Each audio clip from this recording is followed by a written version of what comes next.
truthfully, because what I realized was I never even knew who I was. I walked onto a show with no self-confidence, no self-love, I was a people pleaser. So I walked in there being like, how can I put my best foot forward?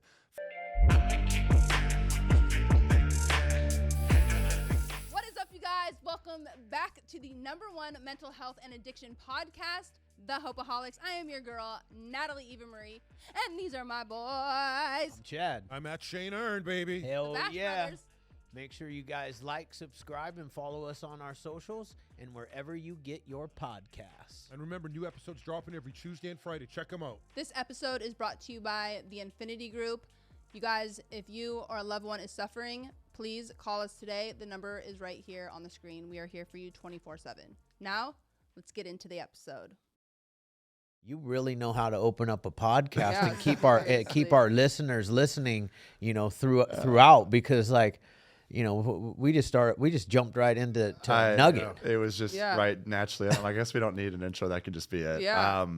That's my ongoing, scenario right now. That's so heavy in all aspects, meaning your family, you had to pay a lawyer, there's like costs there, there's like, it's just for what, I don't get it. I pray for this woman because that is some serious, you got to do some serious internal work. I hope she gets the help that she needs. And I never wanted this to be more than what it was. For sure. But, I was blackmailed into basically either dating her or this going public, and she was going to try to ruin me and did. She did try to ruin me. And initially, whenever it came out, everyone assumed that I was guilty. So I was just thrown to the wolves. And, unfortunately, I went through a false accusation a year prior, so I kind of knew the timeline. I had a cheating scandal that was completely false.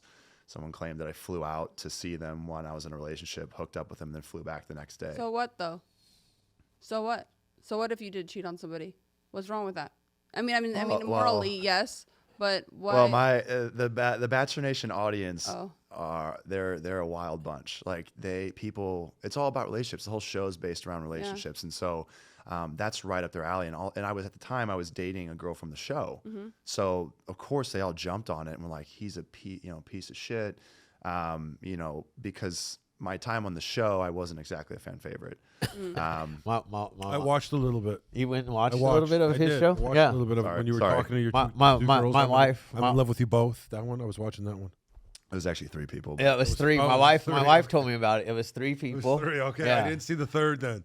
You didn't? No. But see, no, I love that. You know why? Because you have to go into it. First of all, That's some good ratings right there, man. That make me come back and want to watch some more. Yeah. Hold on, though. I'm not saying that is not very good, but on the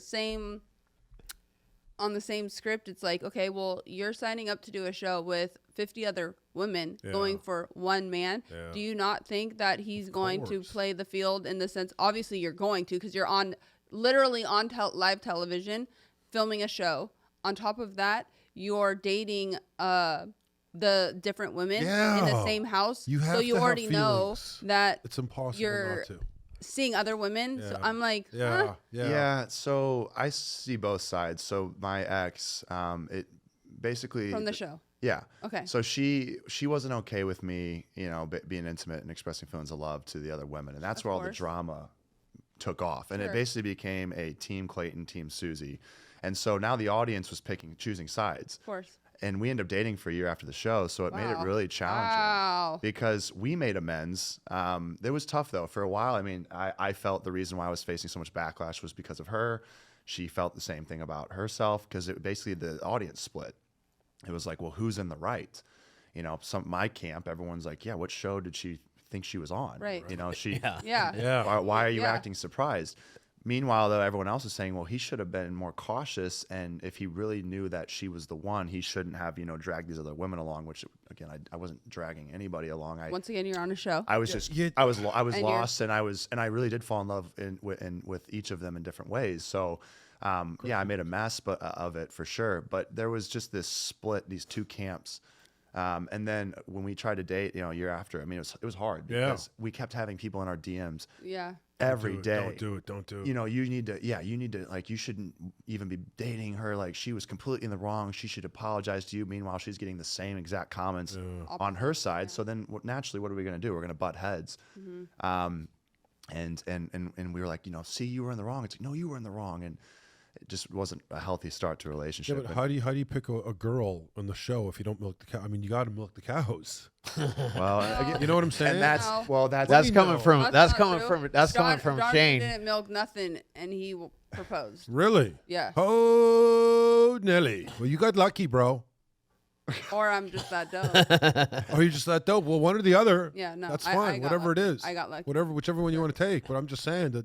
But it's not, the thing is, it's not straightforward, and that's why it made for really good, entertaining television, because it created all this discussion. Yeah. Well, who's in the right, who's in the wrong? The reality is well, you're watching a show on polyamory, and everyone that's watching is probably in a monogamous relationship. 100%. So that's why everyone has an opinion, because they're like, well, I would have done this. It's like, what would you have actually done? And that's why the nobody show is so knows, successful. because you know what? If they actually had the same feelings for you, or you had the same feelings for that person, that what they think might totally change, because feelings actually change the way we think. Absolutely. And I went into the show, and I was asked very early on by a producer, do you think you can fall in love with multiple people? I laughed. I said, hell no. I said, that's not. I said, you know why? Because that would be an absolute disaster if I were to allow myself to do that. So I won't. And I fought it, and I fought it, and I fought it. And they'd ask me, you think you're falling in love with multiple people? I was like, no. I fought it and fought it and fought it. And then all of a sudden I realized that I wasn't opening up enough to the women and expressing the way that I felt, because I was protecting myself, and I didn't want to fall in love with multiple people, because I knew that that was uncharted territory. I was so scared to step into that realm. But then as they're expressing their feelings, how they felt toward me, I was withholding mine. Well, what's that going to naturally do to a relationship? Well, I'm giving you so much, and I have no idea how you feel. So then they started closing off. And so I got to a point where I'm like, they're closing back off. And they were saying this, I feel like I'm giving you so much and telling you how I feel. You haven't said anything to me. So I'm starting to get scared, and I don't know if I want to go deeper with you. Yeah, they didn't want to continue opening up and being vulnerable, because when we're vulnerable, we open up ourselves for what? Yeah. Pain. Hurt. Yeah. But then you have to be okay with that, because once again, circling back to you're signing up on a show specifically to date one man with 49 other women. Yeah. So it's like but it's hard, because once you get because I don't know. I don't know how these women any women that are signing up for the show, they might actually be looking for the man of their dreams. No, you actually probably know the answer to that question. I believe how many of them were? Maybe two. Maybe two of them. So there were 30. I would say probably 5 or 6. Yeah. Maybe. And that's a few of them. That's a few of them have gotten engaged. I think one's pregnant. A couple were married. From your show? From my season. Yeah. Those are probably the ones that really were looking for love. Yeah. How old were you when you did the show? 28. Okay, that's a good age. So that's like 2 years ago. Yeah. So it's been from film. Yeah. So there was a delay from filming to airing. So it basically a year and a half ago was my finale when it aired. But the filming took place 2 years ago. Almost. So let me ask you a question, because when they film the Bachelor, how long are you guys filming for? 2 months. 2 months, Mm-hmm. and it just dating, getting to really know. 16-hour days. Wow. Just you and girls. You're real tough. It's funny because I would go and speak. You know what I'm saying? Yeah, no, it's funny. I would go to. So I'm big into. I love talking about mental health. Yeah. And I'm very open about my struggles. I have anxiety, depression. I've had suicidal ideation at points, and I just want to destigmatize the conversations around mental health. So I was going around the country last year, and I was speaking to high school, college, middle schoolers, and just opening up the conversation.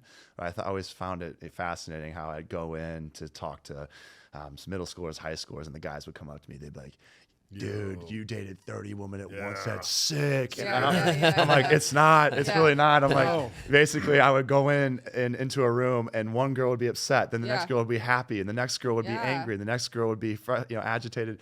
And I was just like bouncing emotionally. I'm like, I had to be, because I had to give everybody, every discussion had to be important. So some girl would be really happy, and I'd be in that moment, basking in that moment. You're right. The talking is, you're right. It's I'm sorry. exhausting. If the talking isn't leading to something, I would be aggravated as well. Well, you're like, you're riding a high of a great conversation. Well, this is what I'm saying. And then you think, you know what I mean? Like I'm all, I mean, like I jump in head first, like I swim, I mean, I don't know. I'd be dating 40 girls at once. Well, and so I'm sorry. The whole, it hits you so fast where I had a journal and I couldn't keep up from day to day because I was doing 16-hour days. Yeah. So I couldn't even process things from a day ago because I was getting hit. Totally. I'd wake up and the emotional, it's like the mental stuff going on. And so I couldn't process it. So my journal, which will never see the light of day, but just we because, don't know that. well, I would, there's a lot of stuff I would put in there that would get me in trouble. So, but that journal though, I lost my mind. I mean, you can go from page to page, and I was happy. Then the next entry, I was sad, and on the same page. I mean, I was just shifting back and forth. I had lost myself. Well, truthfully, because what I realized was I never even knew who I was. I walked onto a show with no self-confidence, no self-love, I was a people pleaser. So I walked in there being like, how can I put my best foot forward for the producers, for the women, for the audience, and for myself? And I was just, I was a bomb that was just going to detonate, and it was inevitable. And I was, easily puppeted around, basically. Whatever I was told, I was just trying to please everybody. Yeah. And I can't even say I lost myself, and I never even knew who I was to begin with going into that environment. Well, when you're not a confident individual on reality television, it's like walking into a lion's den. Like, good luck. Chew you up and spit you out. So that leads me into a very very important question. Anyways, I kind of wanted to dive back to the mental health issues started way before the show, I'm assuming. 7th grade. I can almost pinpoint it. And I find it so fascinating how I didn't know about the research until I started to dive deep into it and realize a lot of people around the age of 12 and 13 begin to struggle with their mental health. I think that's when we first we start to realize or have a sense of self. I think prior to that point, you're not really certain who you are. You're just kind of a kid existing. Your parents are carrying you along. They're taking you to, you're going to play this sport. You're going to play this musical instrument. You're going to go to this class. But then right around, 12, 13, you start to be like, who am I really? You start asking those questions. Now, you don't puberty. really, your emotion. Your hormones are hitting. You're like, wait, I like people. All of a sudden, I'm interested in these individuals, people around me. Who am I? And for me, that's when I started asking that question, who am I? Well, at that age, your sense of value is tied up, at least for me, it was tied up in sports and relationships. You don't have a job to go to. Again, like the financial side of things is usually, taken care of by your family. So you go to school, you hang out with your friends, you play sports, and that's about all you have in your life. And I didn't really, in my eyes, my perception of myself was I was lacking in those areas. So in 7th grade, I was not a good athlete. I had a younger brother, he's 2 years younger than me, superstar athlete. So I was a 4-string quarterback freshman year of high school. And so just sitting on the bench. When I was a junior in high school, he was starting varsity as a freshman while I was on JV as a junior. So I never felt good enough. And my friends would make fun of me. Rough. They'd be like, quit football. Your brother's a freshman. He's starting varsity. You're on JV as a junior. You're an embarrassment. So my friends would tease me and make that comment. You should give it up and try something else. So I had no value in that realm. I was like, well, I suck at sports and everyone's telling me. And then, my nickname was Big Brother. I was very socially awkward with women. I find it funny. I show, when I go speak to high schools and middle schools, I have, my early messages. Thing with social media is it never goes away. So I have my early Facebook messages of me trying to talk to women in 7th grade, and it is bad. I need to just stop putting so many exclamation points and I need to back off. I try to be funny with every sentence. I tried too hard. To be something I wasn't, and so I got friend zoned by all the girls that I wanted to date. That's all it took. Those not feeling good enough in the sports realm, not feeling good enough in relationships, and that was the catalyst for me not feeling good enough as a human being. And so what developed from that? People pleasing. I went on a mission to try to prove my worth to everybody, and whatever that I could do to place value on my own life, and then get that external validation from others, I chased after it. Well, I hit a growth spurt, and so all of a sudden, then I hit the growth spurt, and I loved working out because working out was the place where I could go, and basically everything kind of just faded away. It was like me versus me in the weight room, and I could get that positive dopamine release, and that was my safe haven, was the gym. So I started growing in height, and all of a sudden I started putting some size on, and then the ladies started saying. Well, not at that point, but at that point, all of a sudden I was like, I'm going to walk on, to the Mizzou football team. I had no scholarship offers to go anywhere else. And I remember when I said it, my parents, their face lit up. They gasped. They were like, that would be awesome. Oh, nice. And in that moment, I'll never forget, I saw how excited they were. Oh. And I always remember seeing them get so excited for my middle brother, because my middle brother was getting letters from Oregon. Yeah. He was a stud athlete. So when they showed that excitement, that moment, I'm like, all right, I'm going to play college football. Like, that's all I needed to see, was that a level of excitement, because I just felt like I never got that from them. And it's not that they wouldn't give it to me. Yeah. It's just Of I was course, always you just comparing felt- myself to my brother. Yeah. So that was my moment to go. Your okay, younger brother. Yeah. my younger brother. Yeah. It's one thing to compare yourself to your older brother Yeah. Yeah. and try to follow in his footsteps. But no, I get it. I get it. Yeah. Yeah, it's because you think, okay, I have to be better than someone Sure. that's younger than me. Yeah. Because he's lived less life. So therefore, it was really, there was a point in my life where and he knows this, I've told him this, but I hated him. Yeah. Because I hated his existence. Yeah. Because he made me hate my existence. Yeah. Yeah. Not just because of the fact that he existed, and he didn't know this, but I just despised his presence, because every day I woke up, I'm like, you're the reason why I'm not happy. But he wasn't the reason that I wasn't happy. I was the reason why I wasn't happy. Yeah. Because now, I mean, he's honestly one of my biggest blessings in my life. I love my brother to death. He's the reason why I've, been able to become the person that I am. I mean, I wouldn't be who I am without him. Yeah. He drove me without even trying. I mean, he always poured into me. He never tore me down. Yeah. He was always there to be by my side. And yeah, I'm so grateful for him. For you. But he, unfortunately, when I was immature, I just did not like him being around, because every day I woke up, I'm like, well, I have to do something to like outperform him. But so I was like, okay, I'm going to college ball. So I played college ball. Ended up getting a brief shot in the league, and I was getting all this external validation. But the danger in that is that eventually, things end. And a lot of my validation came through labels. So, and I think a lot of people, this is, their validation comes from the jobs that they do. If you ask someone who they are, they'll tell you what they do. Yeah. That's not who you are. It's not truthfully who you are. It's just what you're doing at that point in time. So I got a ton of validation for being, in the NFL, but then that ended. And then all of a sudden I had an identity crisis. Well, now who am I? So then I went and chased, going on reality television. I became the Bachelor, and that filled that void. But then that got taken from me. There was a new shiny object in the room after I was done. And every time I kept coming back to like, well, I have this void. Like, why can't this void be filled? It's like, because you're filling it with external validation and not internal validation.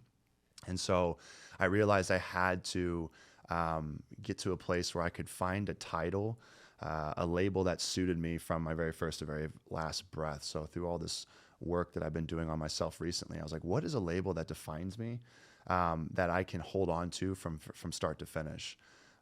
And I was looking for something really, really descriptive, something I'm like, it has to be complex. Something that's going to define my entire life has to be something so complex, because my life is that, right? And then all of a sudden one day it just hit me. I'm like, if someone asked me who I am, I was like, I am me. I'm nothing more, nothing less. There's nothing more I need to say. But if you ask me who I am, I will always be me. And now you can ask me what that entails, and I can tell you what I'm currently doing and what the experiences I've had. But I love the simplicity of it, because my entire life I was trying to chase and impress. And if you asked me what my job title was, I told you, I was an orthopedic medical device sales representative in the joint reconstructive and trauma divisions.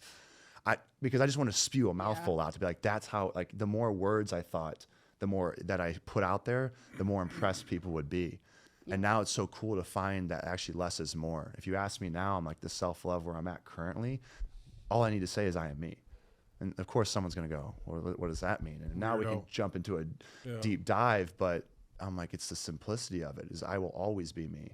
And that's enough. I don't need to be anything other than myself. Just that authentic. Yeah. That authentic self. I'll tell you. I heard you talking about our podcast. One of the reasons why our podcast is doing so well is we're a very authentic podcast. and we're not boring.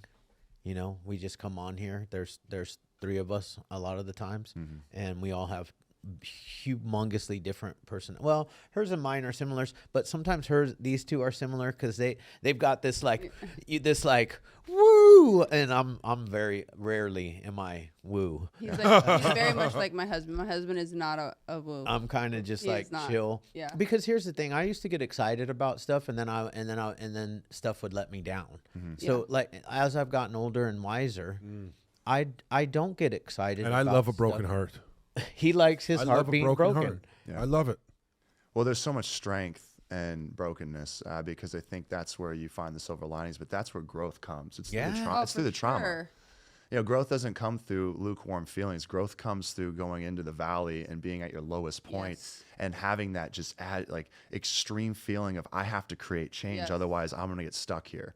And that's where I realized that I'm like, the most traumatic moments of my life have really shaped me into who I am today. They've created a resiliency that I would never have gotten had I have not been shoved down into a corner, kicked into the corner, and people said, stay there, look what you've done. And I attacked myself. I went through this moment of my life where recently I started learning about the ego, and we all have it. And a lot of people think the ego is they think egotistical. There's a negative connotation with your ego, but it's not. Everything has a purpose. Your ego is also meant to protect you, right? It's the sense of self. It's the I. It's you're supposed to, it stops you when you get into a bad scenario. It's that voice that's saying, hey, be careful, right? Yeah. It's also that voice when you look in the mirror in the morning, it's like, I look good. Yeah. It pumps you up. Like Sure. your ego also has a very positive, part of your life. It's important, but when I got off the reality television, the first thing I did was I blamed my ego. I'm like, look what you did to me. This is what you did this. So shut up, and you're this, and be quiet. And then I realized, I'm like, wait, I can't silence my ego. And I talked about ego sacrifice a lot, but what I realized, I'm like, I can't silence it or sacrifice it. I just need to know, I need to have a relationship with my ego. Just like anything else, man. You need to know when it's good or bad. Yeah. There's a time and place for it. 100%. It's great to look in the mirror and be like, you know what? I look good. Yeah. And you know what? I feel good right now. Especially when you put in the work to look good and feel good. Exactly. You know what I mean? 100%. Yeah. And that's okay. That's why we do it, right? That's why we take such good care of ourselves, is because we want to be able to feel good. Yeah. Well, your ego is a form of self-love. It really is. And I felt for so long that, again, I just thought I need to, stay humble. And I remember people growing up, people would say, you stay humble, don't get too stay small. Yeah. But it's whatever. like, if you should absolutely revel in your victories. You absolutely should give yourself credit, because who's going to give you more credit than yourself, right? You should step back and go, look what I've done. Look at the things that you've accomplished. You really have to realize, you've come a long way, man. Be proud of yourself. I just did an incredible, I just did a breathwork session. It was 3 days ago. And this is something that I would have never have done probably even 6 months to a year ago. If you'd asked me, do you want to do a breathwork session? I'd be like, oh my God, I love where we're going, because I'm trying. That's what I've been actually looking at this too, breathing out 30 times fast. Yeah. Wim Hof. Yeah. That's what I'm looking at. The right Wim now. Hof. Yeah. bro. It was three. So it was 3 different techniques. So cool how this all comes together. I did I met this guy through an event that I had at this apartment complex that I work with. And so we basically, I did an event. It was a holiday party, and I'm walking back up to my apartment complex, and I'm walking by this the pool area, and there's people that are all sitting there after hours, and he goes, hey, he's like, come over here, let's sit down and have a conversation. And I'm like, oh, I'm tired, I'm gonna go to bed. He goes, listen, how old are you? I was like, I'm 30. He's like, yeah, I'm older than you. Come sit down for 20 minutes. We all want to go to bed too, but come sit down and have a conversation. So I was like, I can't argue that. Yeah, for sure. So we sit down, we have a conversation, and next thing you know, we're just hitting off. Me and him are buddy. And then a week later, I think it's only a week later, we go to this event, and I'm like, this guy's a genuine dude. Well, fast forward a week later from that point, he goes, hey, I got a friend that's in town. I think you should come to his breathwork session. And I said, hey man, I'm all for it. I'll give it a shot. I don't know if I'm skeptical, but I'll do it. Yeah. I'll give myself permission to try it out. Sure. And he goes, yeah, it's a DMT releasing breathwork session. Sure. Yeah. And so I was like, I'd heard about, DMT, the drug, and he gave me a little bit of background. He was like, yeah, you can actually like it Releases, yeah. And I was like, that's fascinating. So I was actually at that point I was a little scared. I'm like, what's it going to do to me? So, but I'm like, hey, you know what? I like a little bit of, I like the excitement of not knowing. The unknown excites me now. So I was like, sure, I'll go to it. Incredible. I go there. The instructor, he says, some of you all may get emotional. So just here's a paper towel, wipe the snot, wipe the tears if it comes out. I said, in my head, I'm like, no, I don't see myself getting, I've cried. It's not that I won't cry, but I was like, I've pretty much dealt with all my demons. I kind of know where I'm at currently. I was like, I feel pretty good in my life. So we start going through the breathwork session, and we get to a point, we're about 45 minutes in, and took about an hour all the way through. We did 3 different breathing techniques. We get to the 3rd breathing technique, and he said, okay, I want you to go to the happiest moment of your life in your head. Go to that happiest moment, think of it, and just dwell in that moment right now. So he says that, and I go, okay. So I start thinking about my happy moments. I'm like, well, it must be something recent. I've been pretty happy recently. Nothing was coming up. I start panicking, and this is over the course of seconds, but I start panicking. I start going back farther. I'm like, maybe 2 years, 3 years ago, when was the last time? And then all of a sudden it just comes to the forefront of my brain. I have a visual image of me playing on a playground with my two brothers. Wow. And I just started bawling. God. Because I realized in that moment, I was like, the reason why I couldn't come up with something recent was because the last time I truly was happy was when I was a kid. Because that was the last point where I did not think about people pleasing. I just existed. I was just present without realizing it, but I was who I was. But from that point forward, I went on this mission to people please.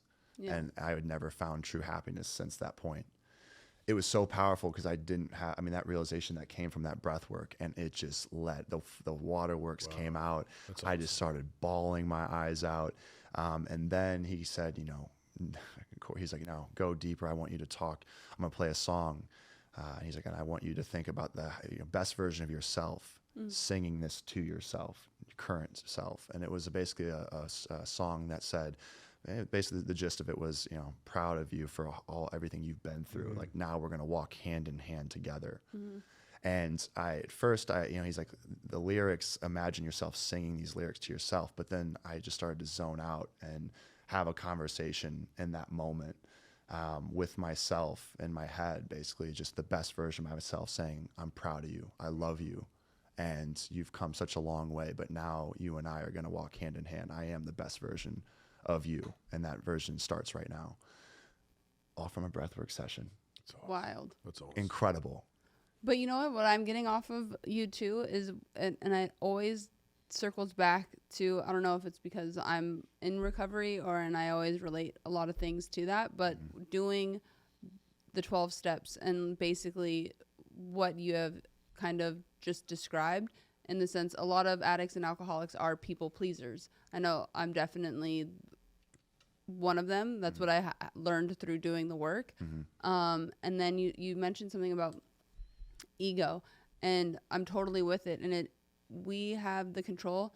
Which are we going to feed, good or bad? Because you could feed the ego with all of the good, meaning the workouts, the eating healthy, the positive, like talking to yourself with nice things, as opposed to, you suck, this is not going to work out, you're a piece of shit, whatever it may be.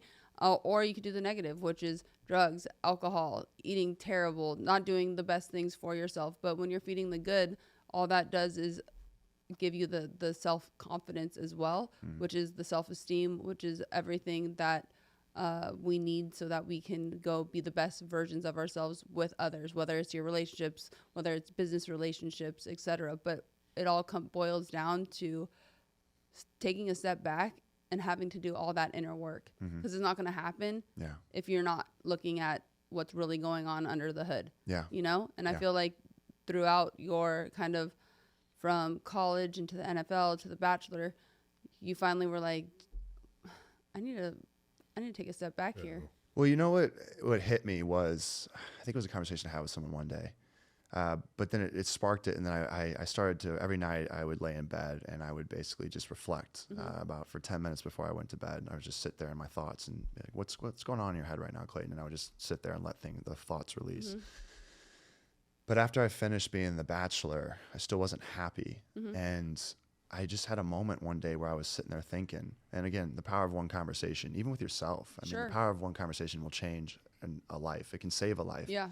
I love talking about the story of Kevin Bridges. He was a retired highway patrol officer that he used to patrol the Golden Gate Bridge. And the guy saved over 200 lives of individuals that stepped over the railing to jump off the side of the bridge. And he saved their lives, and the survivors stated that it was his willingness to listen and they felt seen and heard, and that's why they gave life a second chance. That's the power of one conversation. Yeah. That man saved 200 lives, a complete stranger, by just listening to them.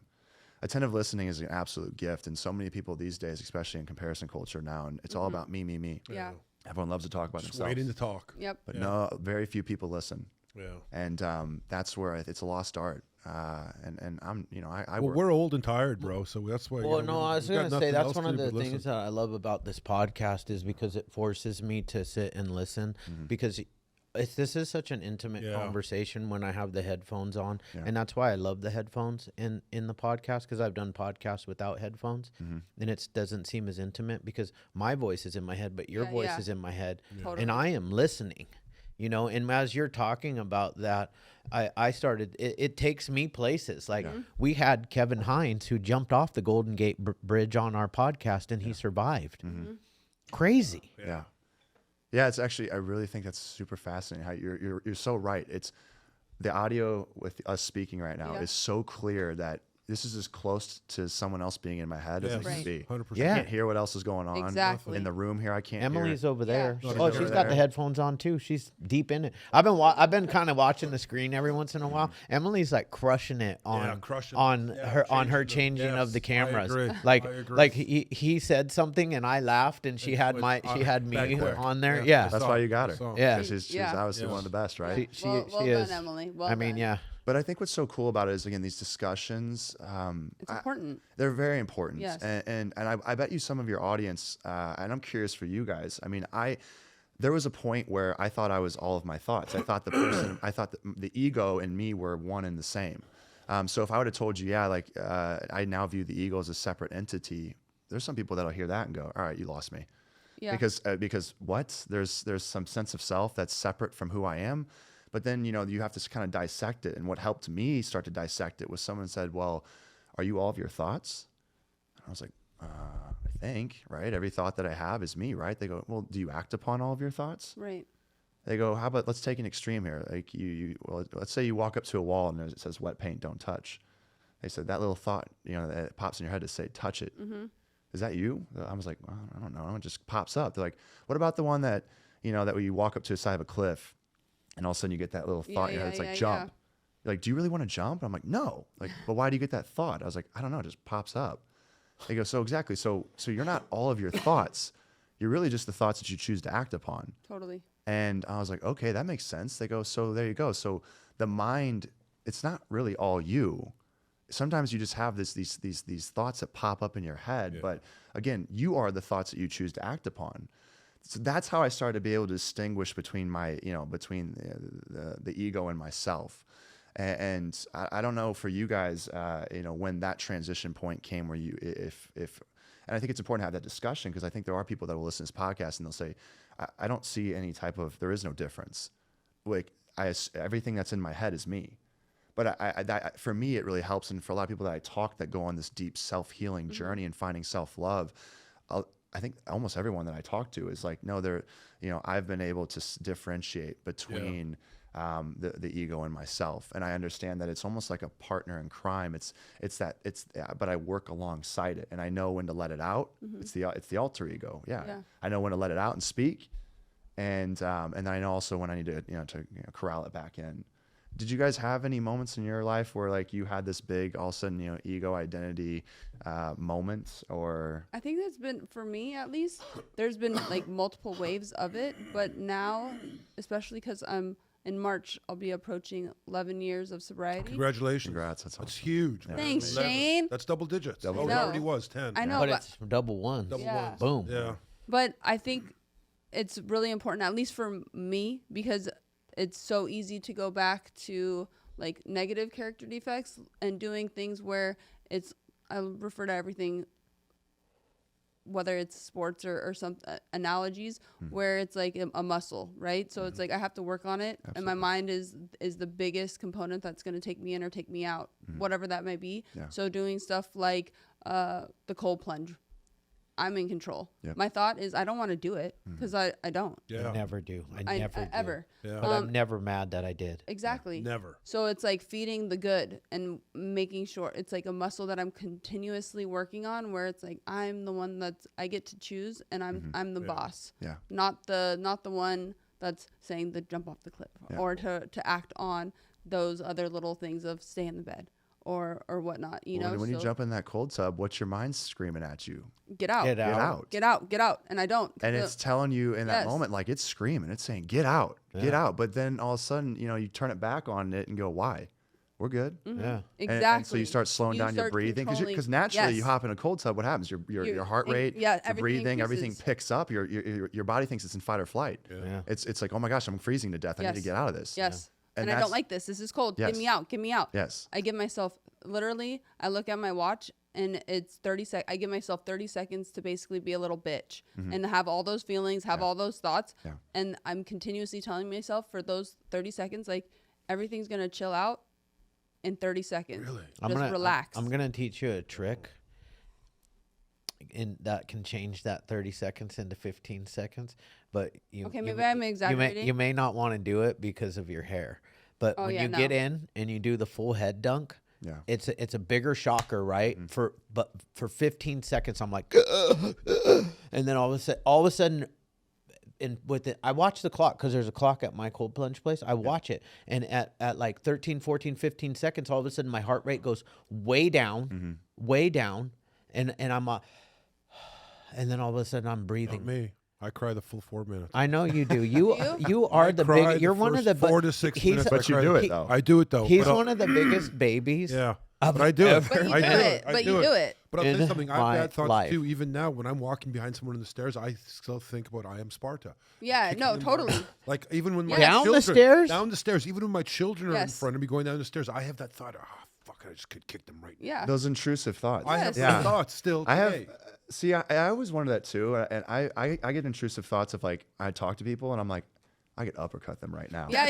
But I don't know why. Yes. I have that thought, and I know. I'm not a violent person. Every single guest that sat there, I thought, wow, I could just punch him in the head, including you. Here's the funny Including thing you around is 5 that minutes like, ago, I thought the same thing about you. Shit, man. It's 5 not minutes so- ago. I'm not. No, I'm the- kidding. and here's the other funny part is like I see tall guys like you, Yeah. and my first thought, I don't have a first thought, but somewhere in the conversation, I'll be like, I wonder if I could take this moment. You know, like He's like, young. like, Way I don't too know. young. I mean, I He's was way gonna too say young for I was us. gonna say that could just be a guy thing, but I mean, Right. that might be a guy thing. It might just be. But But you're a big guy. Yeah, he's a big guy. Yeah. You're a tall guy. good You're a shape. big guy. it's a giant teddy bear. You know what's funny though is like so you asked that question right now, and I just when you were talking about your life, obviously a lot of people times when people are telling a story, you start reflecting on your own life. Sure. I have so many of the same stuff that you had. It was just like the opposite, and Shane has the opposite of what I have. Like I was a chubby kid growing up. I was shorter than everybody. I stopped growing in 7th grade. I didn't grow again. Yeah. And I was in the friend zone a lot with girls in high school, and all these weird things that really fucked with me, man. They mess with my head. They mess with my confidence. None of the things that, like, now that I'm 50 and I've gone through all of this, and you ask about the ego, man. I went through an ego period of my life where like I needed to feel like I was the shit because what I really felt about myself was that I was nothing. Yep. Yeah. Nothing. You know, and And as time went on, I've kind of, and I'm constantly talking to myself in my head. This guy says this person over here says this. Every once in a while, my fucking addict, because I'm in recovery, and you know when that guy rears his ugly head, that guy's the guy that wants. I mean, this guy wants me dead. Yeah. You know, he tells me how ugly I am and you look like shit. And look at how hard you work out and you still aren't perfect. What the fuck is wrong with you? Why don't you just quit, you loser? Yeah. Like literally talks to me like that. Yeah. I don't know what that guy is. That one's the one that like, woo. Yeah, that's the devil. That bitch is trying to take me out every day. Literally. Like I always say it. She's doing push-ups and in the gym 24/7. Oh, that's funny because yeah, it's a she in her head. Yeah. Well, is it? I mean, do you ever have? Is there any? Actually, is there any like men in your head? I don't think I've ever Genderized thought of it. Yeah. All I know is that is a I definitely strong-ass- genderized. That's mine. interesting you bring that. Yeah, because I think that voice in my head has never had a gender either. I've never put a gender to it. Yeah, I never have. Yeah, I've just always thought it was like never the even had devil that and the thought. evil thought. Yeah, Mine's always been a guy. Mine's always been a guy. I only talk to myself in the man voice. You do? Hey there. Well, every once in a while, like my Bitch. mom's voice will pop in Really? my head, and sometimes like Cindy's voice, Wow. Donna's voice, my wife's voice pops in my head all the time. Like, Yeah. Jonathan's pops in my head a lot. Wow. Like, bitch, don't do that. Yeah. Don't. That's not the move. Right. But I think it's important because even though there's 4 of us sitting here and all of us grew up differently, different backgrounds, and we've all felt the same. Yeah, we Yeah. have. We've no, all you're all talking felt the about you same. being a chubby 100%. kid and being, you finish your growth spurt. Yeah. Well, I'm the youngest of all boys, and my whole thing is polar opposite in the sense of we were all athletes, but I did the labels. I love what you said because for a very long time, that's what I chased. Just that kind of, whether it's I gotta be all state. I gotta be a champion. I gotta be this. But at the same time, I remember being super inferior because I was like a massive jock, super tomboy. All my girlfriends were not. So that was like a massive insecurity of mine, which is ironic considering then I got into the WWE and then it was like makeup, hair, like Were you in the girly. guy friend zone? I wasn't in the guy friend zone, but however, I was always super cool with the guys. So I was like the one that was trying to like get the girl with the guy because I was friends with what I'm saying? I was always the one that was The matchmaker. Yeah. You were For the sure. matchmaker, Yeah, the wingman. always. Yeah. I'm a good wingman Yeah. for sure. Yeah, you would be. You Yeah, I actually am. would be. I'd take I you out. am. If I was single, Yeah. I would take you out. I didn't know. I didn't mean that. I'd take you out as a wingman. I got what you're That'd be saying. good. I Yeah. got what you're saying, but thank you for reiterating because I know Marin listens sometimes and I love his wife, so you know what I'm saying? Like, Jesus, not this good far in. Lord. But it is. Past 5 minutes, you'd be loser. But that's the thing, like, we all have, it's these like inner insecurities that we don't deal with as a kid because we're a kid. We don't know. And I want to tell you something. I was tall. I had a size 13 foot when I was Yeah. in grade 6, and I was embarrassed to go swimming because my feet were so fucking big. Yeah. I had a And you were swimmer's body. skinny. People said you have a beautiful swimmer's body and you have big feet. You're going to be a tall man, Yeah. very muscular. And I shied away from that. I didn't like that I was like that. And I had insecurities because of that. So anybody tells Right. you that you could have been different, no fucking way. Everyone has insecurities. That's it what I doesn't mean. matter. Yeah, I know. And here's the thing. Yeah. That's what all I ever wanted to hear was that I was tall and handsome and had a swimmer's body, and I could put on a speedo and the chubs wouldn't hang over it. Not me. You know, I didn't like it. That's what's so powerful is that people will say, well, if I just had what you had, Of course. I'd be happy. Yes. And the fact that you have it and you're Yes. not happy, shame on you. Right. But this is where it's I like that. the fallacy like is that. it's all perspective. Yes. I hate this. I think of the extremes. I remember growing up and this still is said from time to time. Oh, why aren't you happy with your life? You could be a starving child in Africa. Right. But it's like, but I never was. Yeah. But if I had been one at one point, then yes, absolutely. I guarantee you I'd be able to look at this and go, well, look at my life now. I experienced that at one point. So now I'm very grateful for what I have. But the fact of the matter is I never was. So I don't have that perspective. So someone tells you be grateful because you could have it worse.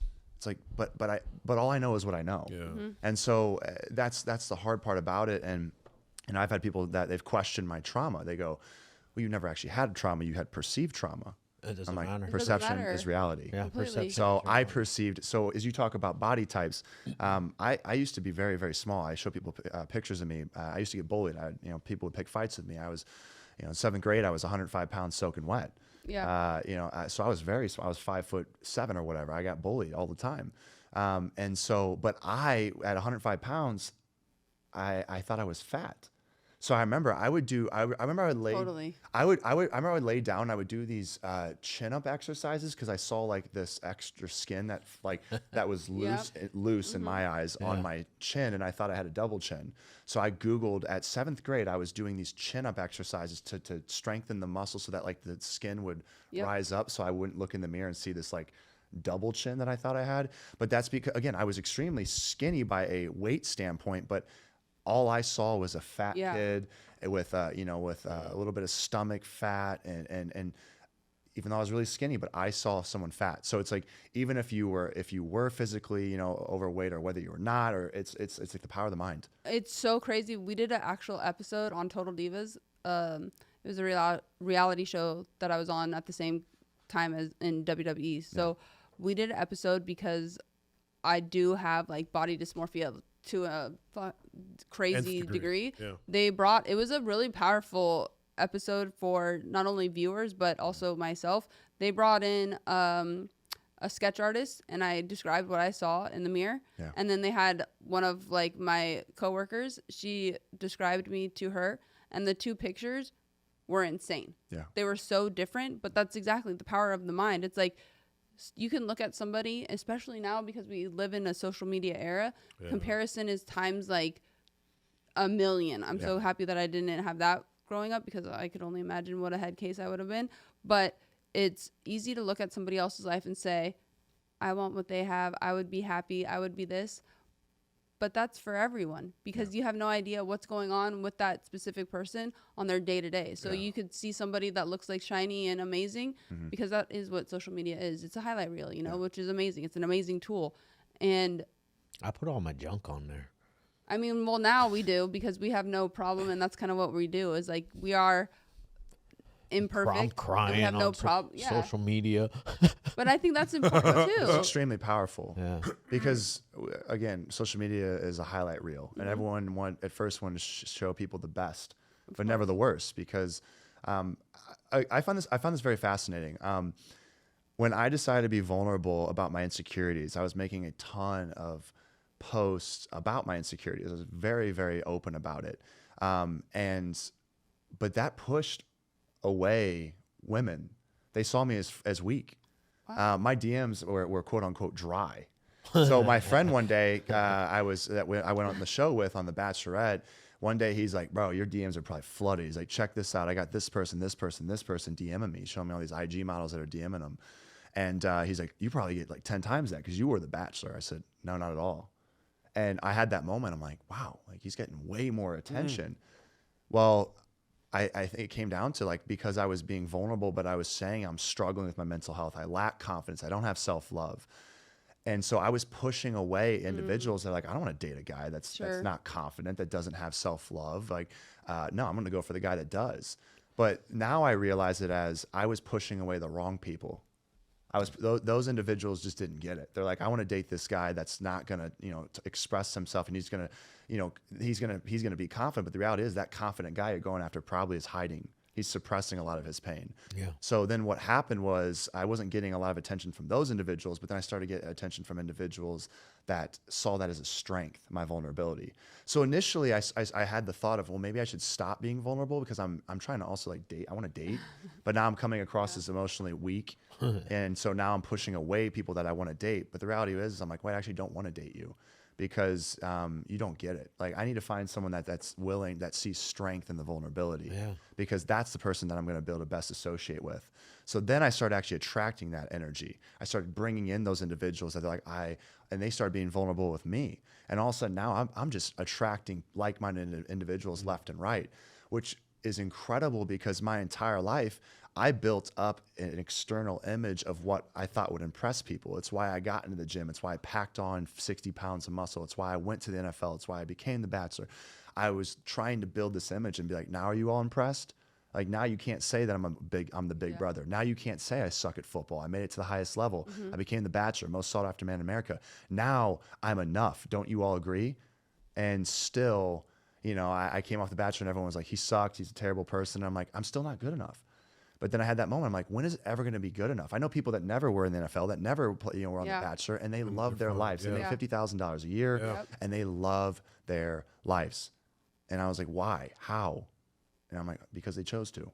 Yeah. And you will not love your life and yourself until you finally make that choice to start loving you for you, because you've already accomplished enough. Yeah. It's not, and accomplishments don't dictate, how successful you are. Really, it comes down to, self-love is all intertwined in whether or not you choose to believe that you're worth loving and that you should. And that's where I finally had to make that has decision. a lot to do with finding God and stuff like that. Well, yeah, and we have to remember we're stuck with ourselves all the time. Make peace So when the accomplishments, when the lights go out, you're stuck with you. Yep. So it's like if you don't really like that person, it's going to be a very long and hard road. Yep. Well, yeah, and then your accomplishments were done for the wrong reason. But when you re-find yourself, like where you're at right now, you can't deny that you worked your ass off to get to where you were. And that's what it requires. Because even if you were doing it at during those moments to prove to the outer side world, is still at the same time now you can reflect back and be like, you know what? I did that. Yeah. I worked hard. Yeah. I mean, JV football quarterback, sophomore year. Yeah. College football, NFL. Yeah. The Bachelor. Like, people don't just do that. Yeah, and truthfully, I mean, again, I see the silver lining in it. My people pleasing is what caused me to go to that's what drove me. Actually, it was really fascinating recently. I've struggled with a lack of motivation to really I lost that fire. Yeah. Because I lost that fire to impress people. Well, that's what drove me my entire life. Totally. So then I started struggling. I'm like, well, now how do I get up and go attack the day? Because now I don't feel like I have to validate myself to anybody anymore. So now where's this fire going to come from? And for the last 3 or 4 months, I've just kind of been in a lull. And I'm not waking up being like, I'm going to prove my haters wrong today. Yeah. So I was like, now I have to find the motivation within, because I don't care to please anybody and impress anyone anymore. So that's been an adjustment. That's the fascination of the mind, is you think the second that you come to terms and find yourself, you're like, all right, it's going to be all good. Yep. It's like, no, now you have to deal with finding new motivation, finding another level of yourself. Self-mastery never, ever, there's always, I mean, Kevin Hart says it. He says there's always another level to this. There's always another level. And you get stuck in this level, right? Like at the very end of a level, you get stuck there because there's a learning lesson in that level. Yep. And then all of a sudden you figure it out and you're on to the next level and you're like, oh, fuck, I can breathe again for a minute, But the next level presents. It does. Exactly. It presents, and that's probably where you're at right now. And you turn that motivation into discipline. You do it regardless. You make it become a habit, because your disciplines become your habits, right? Yeah. And then your habits become your identity. Yeah. And I just nowadays for me, and I was reflecting a lot on this, but like nowadays I just put a lot of just positive motivation. I don't put junk in my brain anymore. Positive self-talk, filtering what you're seeing. Audio books. You had alluded to it. I struggle with body dysmorphia. I think I actually got to a place where I haven't even had the thoughts anymore. I think I'm not gonna say I overcame it, but I really think through finding self-love. Oh, for sure. I don't think about it anymore. Yeah. Because I still look the same way that I looked, 8 months ago when I was struggling with my body dysmorphia. Exact same body fat. Totally. And so all of a sudden one day I'm like, wait, I'm not pinching my sides anymore, because I would pinch my stomach. Me too. That was like constant. I was always like, see, you're fat. Keep working harder. And all of a sudden, that was like a huge one. Yeah, yeah. And one day I just realized, I'm like, wait, I'm not doing that anymore. Is there something wrong with doing that though? Why are you still doing it? I listen. I don't go to the gym for anybody but myself. I'm married happily 15 years. I pose in the mirror. I walk around in my underwear. I think, wow, you really look good. You know what I'm saying? Yeah. But it's not like I'm going to the beach every day or going to the bar or picking up the chicks anymore. I mean, I'm just like you. We're in love. We're doing it for ourselves. Well, we're not in love with each other. But I meant, I think it's you know what I'm saying? He really likes to make shit awkward, doesn't he? He does. But he gives out love. Like I said, that the double hug, the embrace. When I walked up, I was like, I like that because again, I'm like, when's the last time someone's hugged me? And double hug. Me? I knew you didn't want it too. I felt it. I thought I didn't want it. It wasn't that. It was I just. gave you a hug too. Yeah. But I didn't do a double. No. I don't know what a double is. Just like full on. I gave him the side on. Oh, sure. Yeah, and I turned him straight. Yeah. He said, get in here. First time he was manhandled in a long time. That's for sure. I was like, okay, power move. All right, I respect that. Yeah. I think there's a difference in the sense of like, okay, if I'm pinching myself, I'm letting it derail me for a long, like it take me out of what I should be doing for a little while. For me, it's when I'm looking at food. Like last night, I wanted some chips, and I told my daughter, I said, bro, I haven't had saturated fats or chips in like 3 weeks. And I could tell, and I've been getting compliments from the gym. Wow, you really lost some weight in your belly. Good job. And then I said, yeah, I can't do it. Yeah, it's and a little. then I pinched myself and I went to bed. But see, right there, you pinch yourself and you went to bed. Yeah. So if you can just like, if it's a subtle reminder and you can just go, oh, I just got to remind myself and let it go. Then is it detrimental? No, it was not. But I had a great sleep. But for me, when I pinched my stomach, it was the beginning of a 10-minute tirade against myself. Oh, that's and I could let it ruin my spiral day. That sucks. You shouldn't ate that, and now you're gonna look terrible. And oh wait, guess what? You have a pool party tomorrow. Totally. You're gonna look like dog shit. So you better go to the gym right now and do an extra workout session. And if you don't do that, then like people are gonna think you're fat tomorrow. Yeah. And again, like you're gonna probably see some girl there, and she's gonna look at your stomach and be like, I don't want to date this guy. And that was what happened inside my head. And so I would just go down this, and I'm like, so what would I do? I go to the gym, and now I'm here's the 30 minutes I know, and the other part about that is if the only reason why a girl won't date you is because you have a little bit of fat on your stomach, that ain't the one. That's not the one. Nah, because eventually, there's gonna be a hotter stomach if that's her only motivation for, You don't want your value to be placed in your physical. No, I don't. Right, I don't anymore. But I've worked on myself for that reason for many years. But I didn't score Donna because of that reason.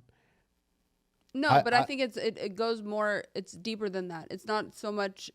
It's something that you have to work on internally. It's about yourself. Obviously, like if somebody doesn't want to be with me because I have a little bit of like belly fat, that's like a whole nother conversation. It's more so. A lot. Well, I mean, let's put it this way: if you were fat, would Jonathan be with me? No, never in a million years. Never. Look at him. No, he wouldn't. I mean, we met at a gym. This is what I'm trying to say. So this is what I'm trying to say. It's the delicate balance. That's right. I think first off, someone that's in good shape, it shows discipline. Exactly. In my eyes. 100%. 100%. So it does matter. Someone goes, well, so you wouldn't date someone that's overweight? It's like, I'm not saying I would or wouldn't, but like I am naturally attracted to people. Well, I'm just naturally attracted to. I'll end up with whoever I'm supposed to end up with. But the way I see it is, I'm like, I am attracted to people that are fit. Yes. Because I know the amount of discipline it takes to be fit. 100%. You have to be strict with your diet. Yes. You have to be strict with your sleep-wake cycle. Yes. People that I meet, like, again, I wake up at 5, I go to bed at 9, I barely drink. I'm very regimented. I'm very like detail-oriented. 100%. Yeah. And naturally, people that are like fit do a lot of the same things. Yeah. And it shows that they have the discipline to not go overboard. They have a healthy balance. Not indulge. Yes, and then we got Shallow Hal over here. Right there. Where? Fucking Shallow Hal. Where? Right, Emily? And I think some people, they'll hear that and be like, he wouldn't date someone, and they'll go, wow, that's super shallow. Sorry. But at the same rate, it's like you like what you like. Yeah. And there's nothing wrong with that. There's nothing wrong with that. So we need to stop being We're upset. shaming people for saying, oh, you won't date someone that's over this weight. And it's like, I want to date who I want to date. Yes. Yeah. And that should be it. Yes. And you know what? Here's my thing. I don't care what weight you are. If you're happy, you're happy, right? Yeah. Now, if God bless you. And if you're happy, more power to you. Now, if you're a loved one of mine and you're unhealthy and overweight, and it might cut off some years of your life because there is a direct correlation between obesity and a reduction in lifespan, then absolutely, I'm going to probably try to hold you accountable in the nicest way possible. But if I don't know you and you're like going about your life and you're overweight, I'm like, that's fine, more power to you. I don't care. Because I just want you to be happy. Yeah. All I want is everyone to be happy. I felt that my brother called me fat. I hit 275. Mm-hmm. And he, right in my face, says, bro, you're fat. You're going to die. Yeah, my brother. That's what he said to me. Yeah, because he loves Straight you. up. Is your brother fit and trim? David is, yeah. Huh? Pretty well. Has he got abs? No. Huh? Doesn't have abs. No? No, I'm fitter now. but he's never been. There's really people that are meant to hold you accountable, but Yeah. I think there's like also it's unfortunate because everyone's so afraid to speak up and get canceled right now because, Yeah, I know, because they're like, it's so been they a feel weird- like they have to say, yeah, I'll keep an open mind to everybody, to every body type, to every ethnicity, and it's like, No. why do we have to stay open to all of these things? If you want to, then do it. If you don't, Yeah. you don't have to. I mean, we have a right to make decisions, but it almost feels like in today's society, you don't have a right. And I remember when I came off the show, again, I was at first when I upset some people with some things that I did, and on the show, and so God, I need to go watch this whole was the series best. because I can't Don, wait. Donna watched it. Yeah. But I She came off the watches The show, Bachelor. and I remember let me give it a specific example. People were like, "Hey, do you actually think you fell in love with multiple people?" And there was a point in time where I said, "No, I only fell in love with one." I realized I was confused. That was a lie. But I said that in that moment because I knew the vast majority of people you thought that was the listening right answer. had never fallen in love with multiple people because they've never allowed themselves to. Because it's not really accepted by society as a whole. Most people are like, monogamy is the accepted default. So I was like, no, I honestly was confused. And so but that was a lie. I did fall in love with multiple people. But for a period of my life, I said, no, I was confused, just to try to appease the masses. And you were also dating somebody at that time, right? Yeah. From the show? Yeah. So you Yeah, probably so- were subconsciously. But you did like her the most, right? Yeah, that's what I said. I loved her the most, which got me in trouble. But then now I'm at a point where I'm like, no, I did fall in love with multiple people, and I don't care if you get mad at me for saying that. I'm like, because it happened. It's my reality. It's my truth. And it's me and not you. Yeah, and it's me. It's not you. And oh, by the way, if you're gonna get upset with me, have you ever tried to fall in love with multiple people? You Not never. easy. First Not off, easy. I Right, like but that. I like you don't the have- you I don't like have the the experience. mentality. I like Don't the speak on it. mentality Exactly. that you Yeah, that's have what bugs right me. there. I love the mentality because it reminds me of Tim Grover's book where he talks about where Tiger Woods lost his edge, right? When he got caught cheating. He got caught cheating, and had he just come out and been like, This is me. yeah, I fucking cheated. This is what I do. I've been doing this. So what? I'm sorry you guys don't like it. Yeah. I'm not apologizing. But he came out like this pathetic, with this thing. And Tim Grover literally says that's when he lost his edge. And, there's people, and he's, that Tim Grover's like Michael Jordan, Kobe Bryant, Dwayne Wade.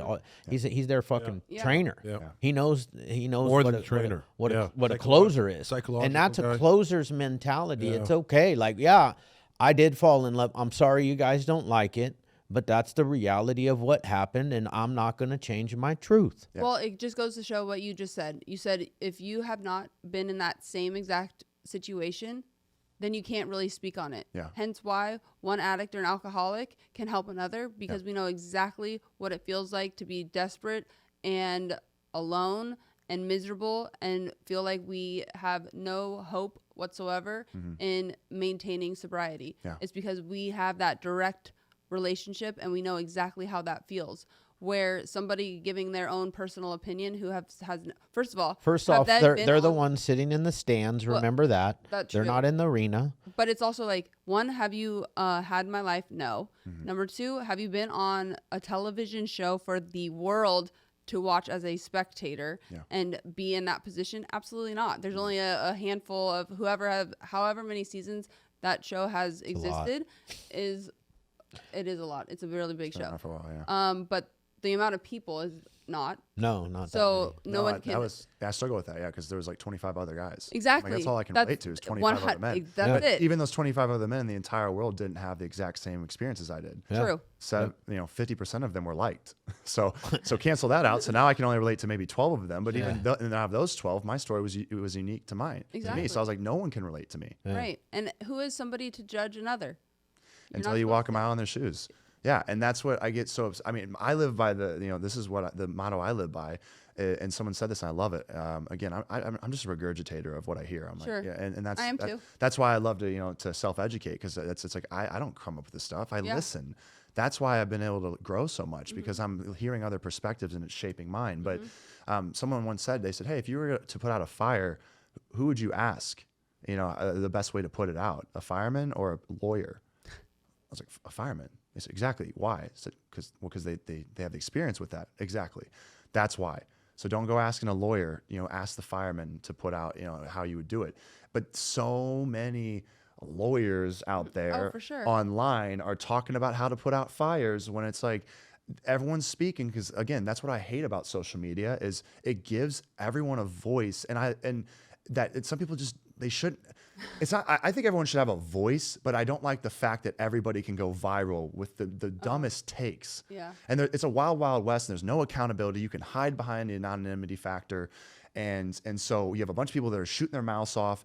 A lot of people are shooting their mouths off just so that they can get the next viral tweet, so they can get that dopamine rush, and there's no accountability. But I hate it because I'm like, this is the downside to social media, is that some of you need to have your accounts banned because you keep saying stuff to just rile people up, but you're hurting people because you have no experience in this matter. So you shouldn't be speaking at all. You know, I don't speak unless I have experience. I just don't. And if someone asks me, hey, you know, we're on this podcast, and again, like I don't have, at one point I was using weed to cope, but I never had an addiction with it. I didn't struggle with a drug and have to basically overcome it. I just used it to cope at one point. Then I realized I was doing that, and I'm like, okay, I'm just going to stop doing it.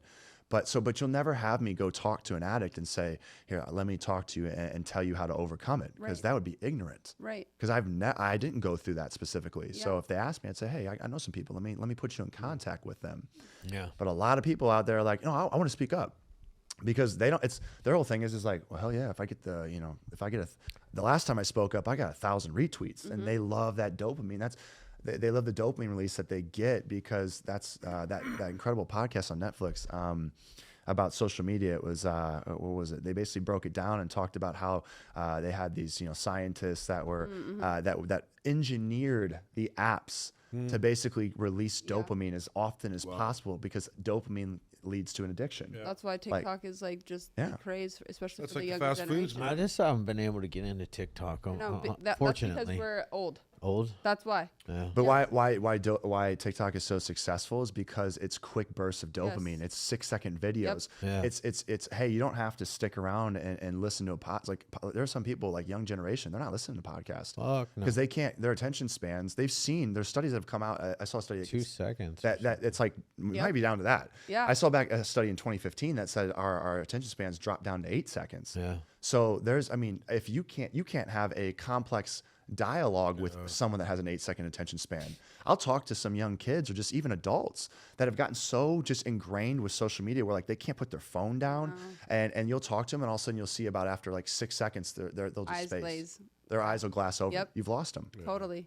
So now now I see videos where there'll be podcasters. Well, they'll show a podcast clip, a 30-second clip, and they have this car that's like it's a video game. This car is like going down this maze and it's bouncing off walls. They're using that to like keep people, because when people start losing their focus, they trail their eyes down to the car bouncing around on this obstacle course, and it keeps them kind of like engaged until their brain comes back, and then they could look back up at the person again. And it works. It's a successful tactic that these podcasters are using. They're speaking on something really complex, 30-second video, but they have this clip running. It's a split clip video. Yeah. And it's just like, so when the person loses their focus, they just trail down to that instead of scrolling off the video. Instead of hitting the swipe, because that is the biggest problem now. And it's not the attention span has gone down to 2 seconds. If you don't grab somebody's attention within 2 seconds, they swipe to the next reel or the next TikTok. And so that's why, again, people like don't realize that they're in this experiment where now I know this because as a influencer, I was told by my marketing company, hey, you got to have a hook. You gotta have a hook. Yeah. So what do the best ones do? They go, you won't believe what just happened. Yep. Or they'll say something really drastic. They'll be like, the reason why you're unhappy, or they won't even say the reason why you're unhappy. That'll take too long to say. They'll be like, drinking water is the reason why you're unhappy. And so someone will go, what? That's a crazy statement. So so you have to hook someone in 2 seconds. That's what Cali Muscle does all the time. Yeah. All the time. Oh, so does Justin Wenzel in his little these like all the bodybuilders. I'm off to the hospital. Haven't eaten 4 weeks. The coach, all the coaches out there that they got all the coaches platforms, and they just like they pop up in my feeds like no other, right? Yeah. And it's just like they'll just come right at you like the reason why you're not successful, and they come yelling. Want to make 6 figures? You want to make 6 figures? It's like this is how you do it. Yeah. You got to join It's just it's because it works, but the Shane Earn Fitness, sorry. Yeah, no, we live in a world of extremes now. Yeah. And that's what I hate is that I was basically told if you want to be successful in influencing, you have to pick a side and choose some extreme. But living in the extremes, I'm like, that's a terrible place to be.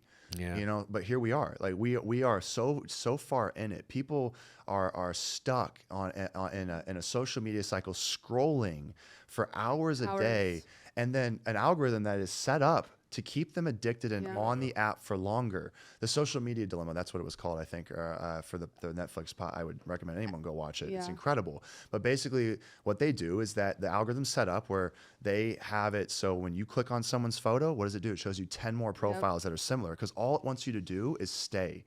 Because the longer you stay, the longer they can advertise. And I thought something was fascinating on that documentary. They said anything that is free that you sign up for, it's not free. You're paying with it with your information. You're paying with that. They even said your that time. Your time, but they even said that the screen can tell, like when you're scrolling, it knows exactly where you're looking. Yeah. So even when you don't click on the photo, if you're on the Explore page and you keep stopping on a certain image, even if you don't click on it, it knows what you're looking at because it'll keep it's digesting all that info. So you scroll a little farther and you stop again, and you know, like for me. It's kind of funny, but my Explore page, I wouldn't want people really seeing it because I like big butts, you know. So like I like that. That's my weakness on a woman, right? Like I like a good lower body. Page is all lower body. So it's all lower body. Unfortunately, mine's What's your Instagram? Mine's like a bunch of dudes in fucking like bodybuilders. Natalie, what's yours? I don't know why. Mine's a variety. I have a lot of farm animals like goats and nonsense and Frenchies and Malinois, and then I have makeup, and then I have fitness. That's tame. Good on you. Good what's on you. yours, That's Shane? very tame. Yeah. Mine's all one thing. But I'm also married. What? It's all girls. It's all girls in bathing suits, but see, bro. and the thing is I never scroll through that shit. It's all that stuff. And I've tried to combat it because my whole thing is I'm like, I don't want to actually see this. I'm trying to learn. So I started following all these like educational accounts because I'm fascinated by that. And I'm clicking on it, I'm liking it, and I'm scrolling every time an ass comes up on the screen. Yourself, buddy. I'm like, scroll by yourself. As fast as possible. And still, like the Explore page will not change. I'm like, I know. See, I don't want this up there. My Explore page won't change either, and I don't really ever go over there. But my real feed on Instagram is all like motivational speakers. Yeah. It's all like, you know, you guys know who mine is like can't think of any names right off the top of my head right now. But this is where I saw the power of the algorithm because it knows deep down. It's like keep scrolling. But I know what you want to see. Yeah. I know what you I know what you really want. All those self-help podcasts, but I know what you want to see. Yeah, so I'm going to keep popping up, and no matter how hard I try, and I'm like, well, I can't fight. Oh, should I fight it? It's like I guess I won't fight it. But I'm like, yeah, I mean, I would like to have all the self-help stuff come up, but it knows deep down. It's like, that's the power of the algorithm.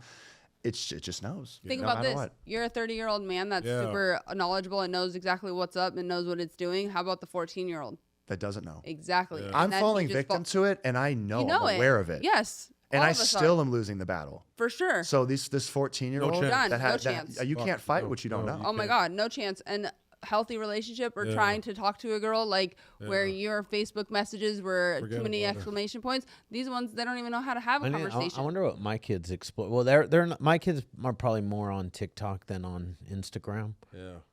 I wonder what their TikTok feeds look like. I just had a buddy that I follow him. He was he's in Bachelor Nation. He was on one of the Bachelorette shows, and he said he talked to some young millennial recently or something along those lines, and he said that he like, oh, you should post more on I see you post on your TikTok, you should post more on your Instagram. And she goes, I'm not going to post a reel on Instagram. That's for old people. That's hilarious. So also so he goes, I guess Instagram's for old people now. Yeah. But it is different from platform to platform. It is. Yeah. So my audience is way different on Instagram versus TikTok. Yeah. You know, and like I have an older audience on Instagram. Yeah. TikTok is the younger generation. So when I go on TikTok, I get hit with, you know, cringe. Oh my God! I get the ick from this. I really hardly get that on it. Every so often I get that peppered into like my Instagram. Yeah. But on Instagram, it's a more, you know, it's older and I would say more mature audience, and they're like, we love that you're stepping outside of your comfort zone and chasing something that, you know, that's uncomfortable to you, but it's awesome to watch your growth. that's a mature response, right? On TikTok, it's like, ew, new ick unlocked, cringe, and whatever other. I'm falling out of touch at this point. I don't even know what words are at this point. I'm like, that's how I know I'm old. I'm like, what does that even mean? Bet. Yeah. Yeah. Oh, Bet. I don't even. One? My brothers fill me in now because they're younger, so they're like, this means this. But there's so many, and then it's like there's just all these new words that are popping up, but that's the difference in the audience. And so I literally will post to TikTok just because it gets more exposure, and I have But that was another thing too. Like I posted my dance videos. What I love about it is dance has done so much for my mental health. Sure. Well, as you guys can tell, I have no shortage of words. So I just let everything out. I love to talk. That's how I learn is like through the conversations I have. So, but what was cool is as I'm dancing, it's done so much for my mental health. Well, then I share that. So I make these long captions on Instagram. Everyone's like, I love that, caption. I love like, going. Oh, I started doing that too. Yeah. Like but on TikTok, I just copy and pasted it to put it on TikTok because I don't like to spend too much time on platforms.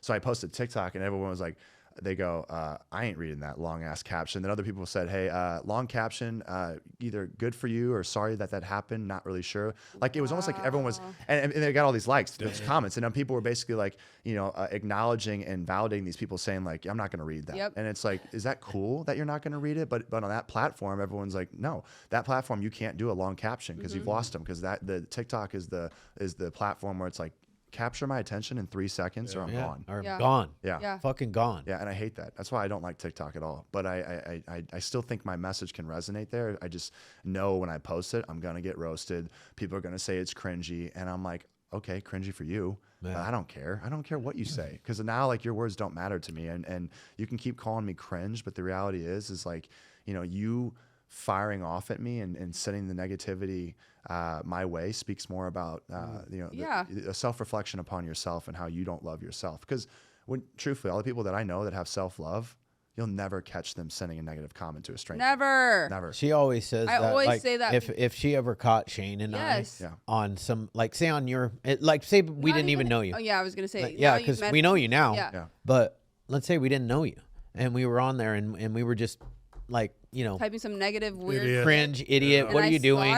That dance is stupid. Yeah. We don't like it. Yeah. I would literally call them or see them and be like, "Are you okay? Like, what is wrong with you? Do we need to get you to rehab? We're about to put you into one of our facilities because you're something internally is going on. Yeah. Because for you to go out of your way to actually comment on a public platform, first of all, for others to see, and also on an individual that you do not even know is mind-blowing. Well, even if I knew you and I put something negative on there, somebody better come to me and be like, dude, if you have a problem with that person, go to his DM or call him if you really actually know him. Yeah. We do stupid stuff sometimes, like, because for whatever, for fun. We do it all the time. We did this fake firing of him. Totally different. No, but it was funny because like good ribbing. We did this fake firing of him, skit. And then people are like, "I can't believe that you did that to him on a public forum." It was a skit, and obviously I smiled right before I fired him. But that's a little bit different. That's like still like how dumb are. But that's the thing. But that's why social media. I shouldn't say how dumb are people because that's They're probably not. one of our listeners. That just and that's a different element because our it's listeners like a are the skit. most intelligent And that listeners around. They know what good content is, and they love the three. You're treading right now, bro. You're treading. Like I'm aware of this, but I'm not above it. I mean, I just don't hit send. But I have my moments. I mean, I don't have a full grasp of self-love. I still have those vulnerable moments. I still see guys. It's the daily work. Yeah, I still see guys that are getting way more likes than I am. And yeah, like I won't say his name, but there's like a guy that there's times where I'll see him make a post, and I'm like, he's not even doing anything, and he gets all these likes, and yet I do something that's the same thing, and I get half as many, and I'm like, this is it's like. This is ridiculous, like that he gets so much attention for doing absolutely nothing, and that's a thought I have in my head. Now, some people type that out and send it and like, hey, you're the king of nothingness. Like, hey, king, give us nothing. Like that's another step. Like, hey, give us absolutely nothing. But I'm not above it. I have my moments where my ego gets, in the way, and I'm like, I'm jealous. It's jealousy. That's jealousy. That's it. Yeah, because I'm like, I have just as good a body as he does. I look just as good as he does, and yet I get a fraction of the likes. Like that's BS. But really, it's just my jealousy, my ego kicking in, which is okay, which is normal, which is fine. It happens. The problem is not knowing, having the self-awareness and the accountability to know that, and then not to actually go and actively comment something like that. Having the self-restraint. Yeah.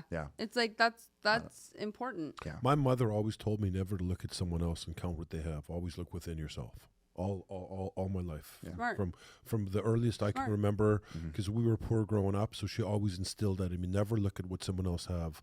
Just look at what you have. You don't know what's going on in their life. 100%. Yeah. So never count someone else's money. We don't care what they have. You don't know how they sleep. Yeah. You don't know how you got to know when to hold them, know when to fold them, know when to walk away, and know when to run. You never count your money. When you're sitting at the table, there'll be time enough for counting when the dealing's done.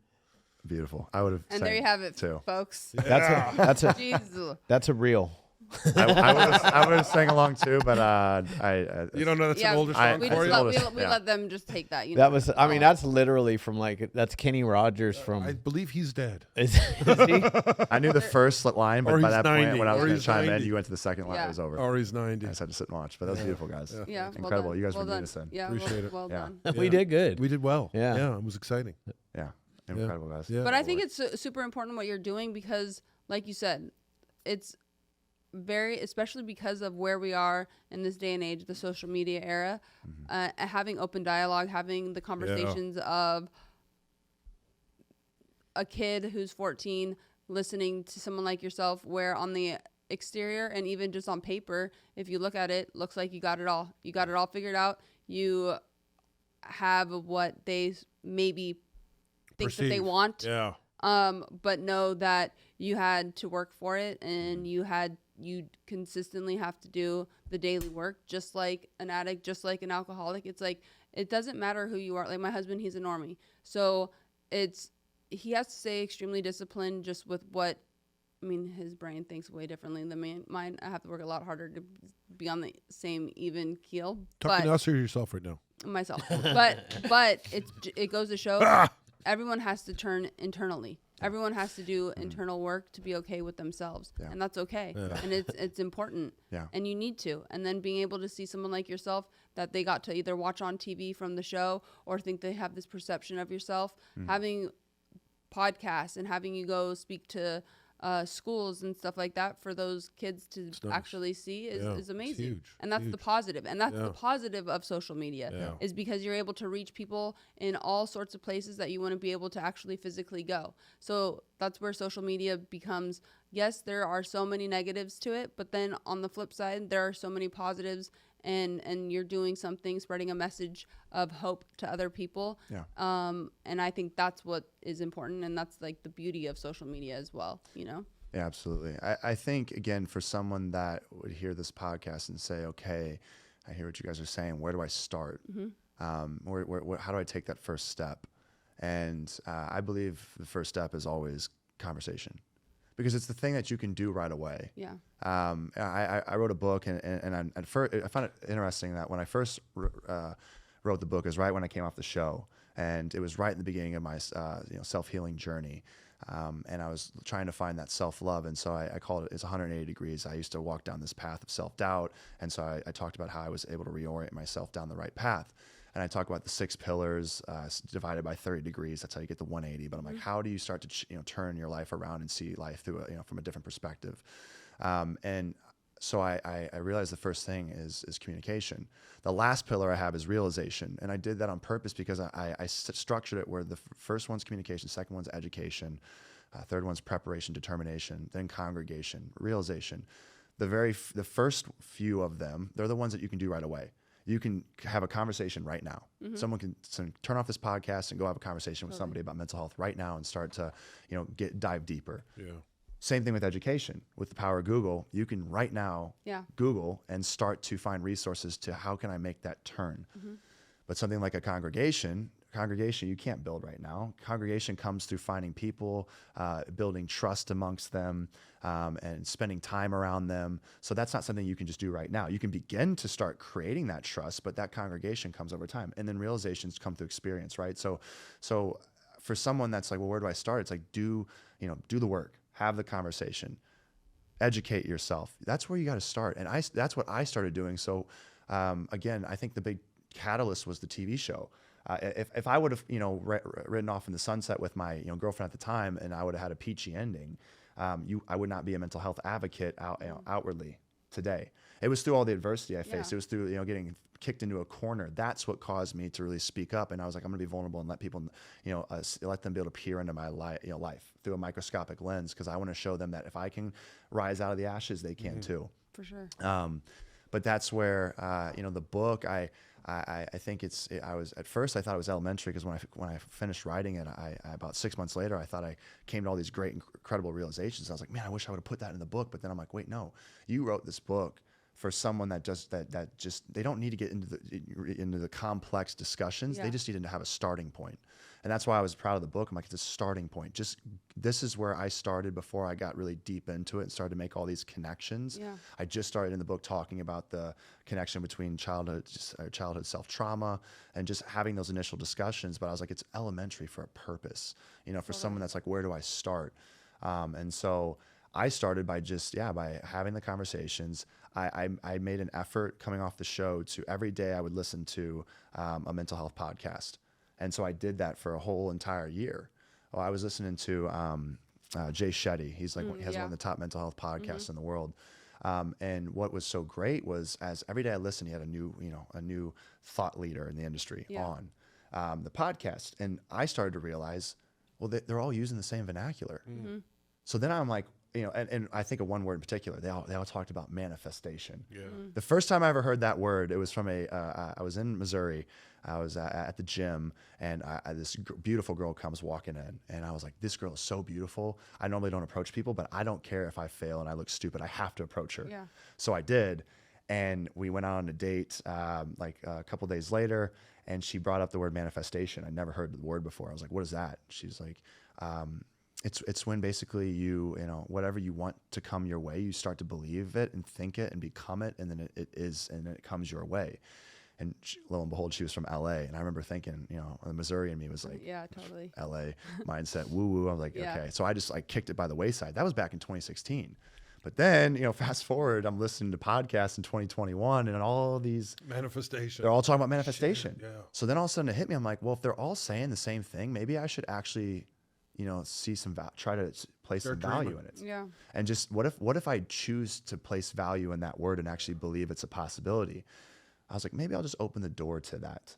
And I opened the door to manifestation, and what do you know? It works. Yeah. So, but that's where it's like, again, it's like through repetition, through being open to change. If you want to change something, first you have to know what you want to change. So you have to make the unknown known.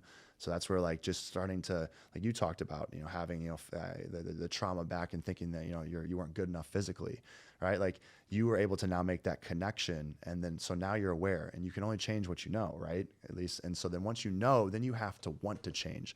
And that's where we all hit a threshold point. We all have a pain tolerance point. How painful does it have to get? Totally. Do you have to go on reality television and basically get fed to the wolves and get kicked in a corner and have thousands of hate messages sent your way to finally look within?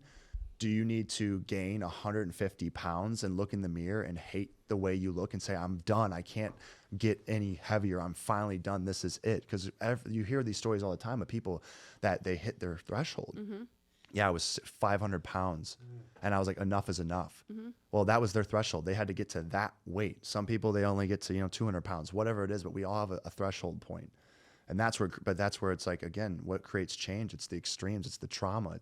And so I think trauma is necessary. Trauma is necessary for growth. I believe it. I welcome it, because I understand that I won't grow any other way unless I face that trauma. People don't like to call it trauma. They like to call it difficulties in life. You know what I'm saying? They just don't like that word. But I agree. And I think, and the words matter. They do. To some people, it gives them, it makes them feel that hearing the word, for lack of better words, it traumatizes them, it stimulates them, and so it's like, okay, well then let's change the word. Yeah. We can change the word, because the words do matter, and people need to realize that. I'm like, these words do matter. They make all the difference. When I talk, again, when I was talking a lot about mental health, it's no longer appropriate by experts to say committing suicide. You're not supposed to say that anymore because, and what I was told by an expert in the field, they said, when you hear the word commit, what do you think of? Committing crime, committing sins, committing adultery. Commit itself, the word has a negative connotation. So they said, now we no longer use that word. We say they died by suicide because we don't want to create a negative stigma. There's already enough pain and grief around someone that dies by suicide. We don't need to further stigmatize it. But unfortunately, that word holds weight. Therefore, the words do matter. And they do. And we don't realize it, but the words we use absolutely impact us. And so that's where, again, positive self-talk comes in. You have to be mindful of what words you're allowing to come in front of your eyes and ears. And so with the stuff we're scrolling and listening to and watching makes all the difference. So I think, too, people have to also come to the realization if they're tired of whatever that may be, wherever they're at in life, that's when you end up making a change. For me, I have to be extremely uncomfortable and in deep, dark depression. And just I have to take myself to a very terrible place. But a lot of people they're not okay being uncomfortable and making that change. So then you are just becoming where you complain, but then don't want to move. So that's also another thing is you have to do the actionable steps required to get better. Whatever that may be, whether it's going to the gym, whether it's changing your diet, whether it's working on your inner self so that way you don't feel so miserable because you're chasing something that is unattainable. Because you hear it all the time.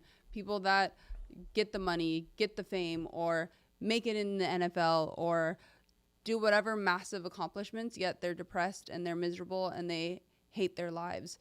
So it's one of those things that you have to be ready to take that step, and that step requires a lot of work. And then you can go, and then you can. It's a continuous thing. There's no, you don't make it. You know, and that's the hard part. It's an everyday thing, and there's gonna be really good days, and there's gonna also be really not so good days. I've learned to be comfortable being uncomfortable. It's great. Great saying. You know, it's like. I don't want to be like completely comfortable anyways, because if I'm completely comfortable, I'm not growing. There's no growth in comfortability. It's exactly what you said. That's where you sleep. Growth comes in pain. Growth comes in hard times. Lessons. Growth comes when the shit is hitting the fan. For sure. You know, and you know, I always want to be growing and learning. Yeah, I had somebody, I read this once, they said, again, it's so important to not only have conversations with others, but have it with yourself. So just because you have a thought, question it. There's nothing wrong with questioning it. I find it fascinating how as a kid, we grow up and we question everything. And then all of a sudden one day we start getting ridiculed for questioning why. And like, stop, because I said so, right? So, but we should never stop questioning those thoughts. Like have those conversations. We're told, oh, if you have a conversation with yourself, you're crazy. I'm like, well, then I'm crazy because I talk to myself all the time. All day. Yeah. But, you know, you have to ask those, you know, those questions. But when someone, I heard something, they said, whenever you feel like you're in that fight or flight mode, or you have discomfort arises, ask yourself, am I in danger? If the answer is yes, if I'm physically in danger, get out. But if I'm just uncomfortable because I lack a skill set, stick around. And that and so you have to check in with yourself in that moment, because a lot of people just run. They go, oh, I don't like the way I feel, I'm running. Well, that's what happened to me on the first day that I went to go dance. I walked in studio. I thought I was going to be in a beginner class. I wasn't a beginner class, but there was 10 expert dancers in the room, and my brain was like, I saw them warming up, and I'm like, run.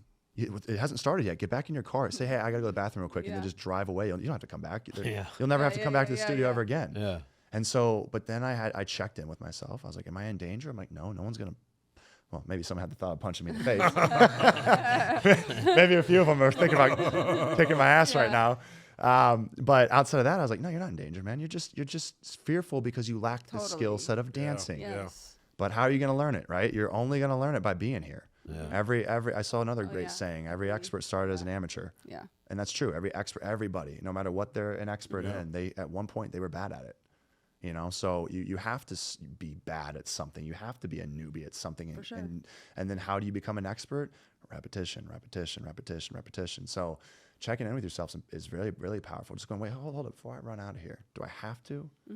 Oh, it's just the fact that okay, well, then I'll stick through this discomfort. And then after 15 minutes of me dancing, all of a sudden the discomfort, subsided, and I became addicted. Experts coming up to you saying, "Hey, good job," or "Try this," or "Try that." Yeah, and they were hyping me up. Yeah, and I was like, and then you relax and you feel good. Yeah, and I relaxed. I felt good, and then boom, and now like 8 months later, I'm hitting some moves, and I love it, and it's created so much self confidence because I'm doing the things I finally want to do. Next, you're gonna be on Dancing with the Stars. Boom. I don't know if they'll. Well, we'll see. You never. Yeah, at the end of the day, it's funny because people go, "Are you dancing for that reason?" I'm like, "No, I'm dancing for me." Yeah. And would I do it? Sure, why not? I mean, it'd be fun, but it's a challenge. Yeah. I'd have to compete against other people in dancing, so I'd have to put my dance skills to the test. Because right now I'm just dancing against myself, and again, when online, people that say I suck, first off, most people that say I can't dance are the ones that can't dance. Right, of course. And what are they doing? Yeah, because all the people that can dance are the ones that are hyping me up. The other thing is when they say I suck, I'm like, well, you must be comparing me to somebody. To who? And they are. They're saying I suck because they're comparing me to some 15-year dancer. Yeah. And I'm like, again, you say I suck because you're comparing me. I'm not comparing myself to anyone other than myself, right? So but that makes me realize that I'm like, you're comparing me to someone else because you compare yourself to somebody else, right? So it all comes back to, again, they're projecting. But yeah, I mean, as I've found self-love, I'm like, I was like, what does that look like? Well, what does it looks like is you just start living for you. Totally. And so I've changed. If you look at me from the time on my show to now, different hairstyle. This is a perm. And I love saying that. People are like, why would you admit that you have a perm? I'm like, because I just got a perm because I thought it would look good. I shaved my head. Yeah. And some people would like, good for you. Yeah. They're like, well, and some people would look at that and be like, you permed his hair. Like that makes him like less of a man. I'm like, I don't care. We had a guy perm his hair in our grade. No, high school grade 8 or 9. He permed his hair. We made fun of him like a dog. Yeah. People would make. We did. It's but they don't get made fun of anymore at my son's school. That's been the hairstyle for quite some time. Yeah. Really? That exact hairstyle, and the kids are perming their hair. I used to bleach my brother's hair. We used to shave. Dude, the stuff that we used to do. Yeah. We put a cap on and get the fucking shit pulled out and get our hair our tips frosted. Yeah. Think? I got my dad. Yeah. My dad. He's like, I'm not gonna. He did himself, and he ended up dyeing my whole hair blonde. So. Yeah. But that's the thing. But it used to be that if you were to style yourself, you're gay. Yeah. It's like the fragile male ego. Yeah. And now it's good to see now kids can go get a perm and not be made fun of. But it's like toxic masculinity is rampant. And I had a few people that still messaged me. They're like, "You got your hair permed? Like, are you gay?" And I'm like, "No, but what if I was?" Would it matter to you? Because I'm like, and then I said that one time someone called me out publicly, and I said I'm not gay, but like, would it matter if I was? And I don't think they responded because then like it was public, and I was like, yeah, good luck defending yourself now, because why do you care? Like, it doesn't matter what I am, right? Like, I am who I am. But I was living a life where prior to finding self-love, I mean, I cut my hair a certain way. I worked in medical sales. I had high and tight haircut. I didn't have any tattoos because I think tattoos are cool, but I just never got one because I didn't want to I wanted to fit in. I didn't want to stand out, because standing out equated to people being able to have a higher likelihood of judging me. Well, now, because I don't care what people think about me anymore, I got the perm, I got the earrings, I switch up my style, I'm dancing. Are you sleeved up now? No, I just, because I'm like, I just haven't found something yet that I would want to put on my body for a lifetime. Yeah. I had a dream. What happened was I had a dream 6 months ago, and I got a SpongeBob tattoo in the dream, and I woke up in the dream, and I was like 56 years old, and I was like, why did I get this tattoo at 30? And so I woke up, and I was like, oh. Okay, well that now I want to be a full-on SpongeBob, SpongeBob SquarePants. And I love SpongeBob. That was my childhood. Under the water, all that. Yeah, you got what was the other the crab, crusty crab, Krabby Patty. Yeah, but so I mean, again, it's so cool because. Lo and behold, what would you know? The second that I stopped caring about what people think and I live my life for me, I have the most self-love I've ever had. Yeah. And now I get to express myself fully, and I get to be whoever I want to be. And it's like, I don't have to be anything else. So, all the things that I always wanted to do, dancing. I mean, I remember early on in my life, we had You Got Served, the movie. Oh, and so we used to dance in my basement, me and my brothers. But I would just dance in my basement because no one else could see me dancing. But I always wanted to learn to dance. So now I'm doing it. So now I'm like, man, I love it. It's like so exciting. I'm meeting so many different people. But again, because I'm finally doing the things that I want to do. So it's like, how do you get to that place of self-love? You take that step, you start doing the things that you really want to do. You step out of that comfort zone and you're like, you know what? You just have to believe and take people's word for it until you finally feel it yourself that, hey, these things, I might take an initial blowback. I had all the people saying I sucked at dancing. I had all the people saying he's getting earrings, he's gay. I had all this blowback, and people were like, trying to, and again, a lot of people would stop right there and go, I'm not going to move forward and I'm going to go back to my old ways because I'm facing too much blowback. But I just believe that I'm like on the other side of all of this negative criticism, I will find a self-love that's greater than anything. I just have to get beyond this because usually before it gets better, it gets worse. And I've just known that from time and time again. So sure enough, on the other side of it, it all got better. And now it's like, good luck. Anyone that wants to try to tear me down, I'm like, you lost your chance. You should have tried a year ago. Good for you, bro. That's some good shit right there, Emily. And you only have one life. One life. Yeah. We only get one shot. Yeah. So if you're not living how you want to live it, then when are you going to? And then you're going to regret regrets later. A lot of regrets. Yes. Yeah. So. Yeah, I don't want to be an old person on my deathbed. And I could have done this. Yeah. Well, you ask them, what's your biggest regret? I wish I would have cared less about what people thought. Completely. That's like the majority of what they say. 100%. So there you go. So at the end of someone's life that's lived that many years, talk about the wisdom in that statement. Yeah. I mean, I can even say that right now about my earlier years. I wish I wouldn't have cared so much about what people thought about me. Same. You'd have been a lot happier if you would have. I would have been. Yeah. I don't really care that much anymore.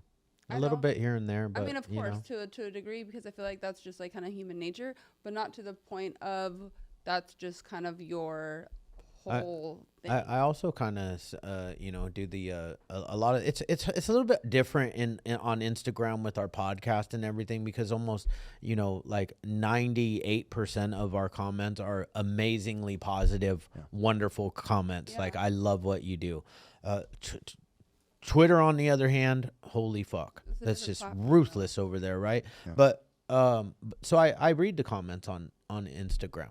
I don't go to the platforms where people are talking shit. Like the reason why this podcast exists is because on 9/11 of 2022, I got a phone call at 7:30 a.m. from my daughter, screaming. The love of her life had passed away from fentanyl. And she found him dead in his bed. And, God had put it on my heart to, start bringing awareness to the fentanyl crisis, because it is insane if you haven't heard about it. Yeah. 300 people are dying every single day from fentanyl. Wow. We call it poisoning around here. And he had put this on my heart to crack the stigma of addiction and mental health, man, because addiction and mental health go hand in hand. 100%. We have addiction or substance use disorder treatment centers, and we have mental health primary treatment centers here. And some of the comments, the negative type comments that we get is like, well, he shouldn't have used drugs anyway. And another one like, your daughter really dodged a bullet. At least she's not going to be with a fentanyl addict now. Shit like that. That's that's some of the deepest hurtful shit that you could say to somebody who lost their loved one, and apparently it hasn't hit their home yet. Right. But then instead of looking at those negative ones, I mean, Chad, how many times have we gone on a Recover Out Loud Zoom meeting or have seen in comments where people will, because he's been in the treatment business, his family, for 22 years, he has literally saved people's lives. So it's like, for me to be a part of a company where you have individuals that from moms to siblings to actual in flesh telling a individual, because he'll scholarship people who can't afford coming to treatment or don't have the insurance, and he's able to do that because this is his establishment that he has created with him and his family. And then, yes, I agree with you. Those comments are absolutely terrible. But then on the flip side, to me, it's like, yeah, okay, two out of or whatnot. Out of 100. And then you have the comments of thank you so much for either speaking up and helping me either get sober or think that or walking me through. Yeah. Totally. Yeah. And it's one of those things where like I see those and don't even think twice, where seeing actual people, individuals come into this treatment facility or on Zoom or whatnot and call him out by his name saying, thank you so much for giving me a second chance. That to me, that's the fucking shit. Yeah. That right there, that's what it's about. That's why when I get to come in here every day. Like, I've done some really cool things in my life and that I'm proud of. But since I've joined the Infinity Group and Chad and Shane and this whole entire company, this shit lights my soul on fire because it gives me purpose. Not only in a selfish reason, because I work at a program, so my program is even tighter than it has ever been in the last decade. But it fuels me because it's breaking the stigma of something that I used to be so ashamed of. Breaking the stigma of the only thing you should be ashamed of is not seeking help, of not seeking treatment, whatever that may be. If you're suffering from mental health, have that conversation, have that open dialogue, and to be brought in. Thank God Shane was a pest, and I actually said okay, and then got to meet Chad and Shane, because what Chad has started with his family 22 years ago, and then unfortunately from a tragedy, once, like we were saying, you don't make a change, you don't move until you're uncomfortable or you're in pain. So him and his family, seeing your own daughter in so much pain and misery, made him start this movement. And that's what it's all about to me. It's terrible in the way that it was created, but not really, because now Justin's name is going to be not in vain, and people are going forever known. I mean, but you know, it's like we won't stop, and you know, and thank God, you know, I do thank God that I had resources far beyond what a normal person has to be able to start a podcast like this and a platform like this, and then I was blessed to, you know, get a WWE superstar to join our team. I mean, like, you know, but if you can't tell me that those aren't, you know, the stars being aligned because we're doing this for the right reason. Yep. Yeah. Absolutely. Yeah. I mean, you guys we were all brought in this room. Right. I mean, we're going to get so much love. We're going to get so much love from yours, because I mean, I have gotten clips after clip. And she's probably way ahead of me on marketing. Catherine's giving me the time. We have to wrap this up, boys. Okay. I figured, yeah. All right. But no. Well, damn, it was a pleasure. I was going to just kind of compliment you and say that your vulnerability. It's awesome. Yeah. Amazing. Yeah. This is incredible, guys. I think it's so awesome what you all are doing, and this is what fills my cup. I mean, I kind of felt like that timer in my head. I was like, okay, Clayton, you've been doing a lot of talking. Like, you know, things have to come to an end. I could talk about this all day. And so clearly all of us can too. Which is why you guys have a podcast, right? Because you guys will talk about this all day, right? And that's what's so powerful, though, is the voices make all the difference. So I'm just very grateful that y'all allowed me to come on. This was awesome, the way this was able to work out exactly at the timing that it was supposed to. So thank you guys. I mean, bro, our pleasure. Well, if anybody wants to get your book, Amazon? Yeah, it's everything's through my Instagram. Okay. So if you just want to go on my Instagram, and I have a little link in my bio. And what's that's your name? Clayton Echard, Echard. So you'll find everything on my Instagram. We'll link everything too. We'll link everything. Yeah. But thank you so much, and keep doing what you're doing, because you're obviously changing a lot of people's lives as well. You guys as well. Thank you.